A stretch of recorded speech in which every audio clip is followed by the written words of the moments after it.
Hi, my name is Brandon Branch. This is my project-based unit that I would use in my classroom for elementary students. The one I choose is from the Prodigy website. It's called Favorite Recipes. Um, it, Pretty much what it is students will choose a main course, two sides, and a dessert to research and research the ingredients that are involved in making those things or whatever, the main course, two sides, and dessert that they choose. And that they're looking at the calories, the carbs, protein, vitamins, all the nutritional facts, and they're calculating them and putting them all into one presentation that they will present to the class. That could be a PowerPoint on a research board, whatever they feel that they want to give them the option to choose. It's a very open-ended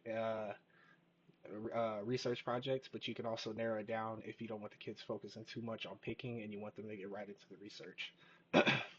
You can bring in some ingredients, which is really awesome that they can look at the nutritional tags and have like a lot of engagement there with actually bringing in the ingredients that they would actually use in these recipes. Um, and you can work in a group, which I think is the best option, or you can do it individually, but I think the group is the best because you can divvy and divide the main course, the two sides, and the dessert amongst the group. um, why is this engaging? I feel like many students, especially in the school that I work at, are very food driven, and just talking about food, I feel like will always get them somewhat engaged. It allows for active research and freedom to choose their recipes, so they can choose the recipes that they want. Or you can divvy it down if you feel like your students will focus too much on choosing exactly what they want, because there's a lot of options out there. And then problem solving and in groups, collaboration, divvying up the rules.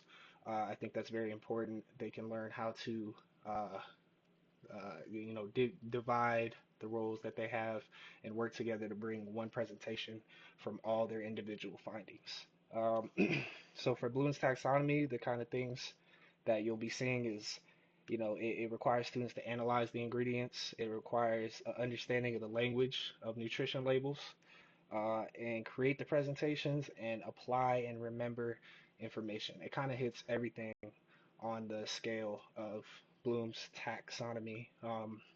It doesn't really, everything gets hit at least once, I feel like, in this project.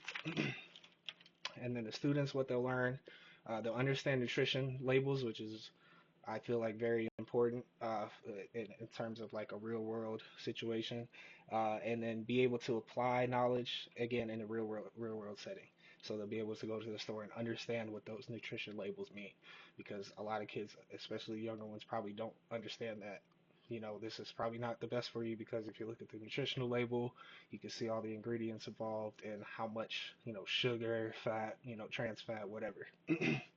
And then learn how to divide and work as a team.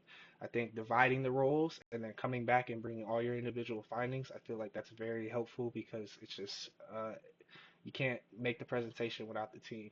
So I feel like that teamwork aspect is there very heavily with this project, and the collaboration of bringing everything back together into one presentation to show the whole meal, I feel like is very, very beneficial.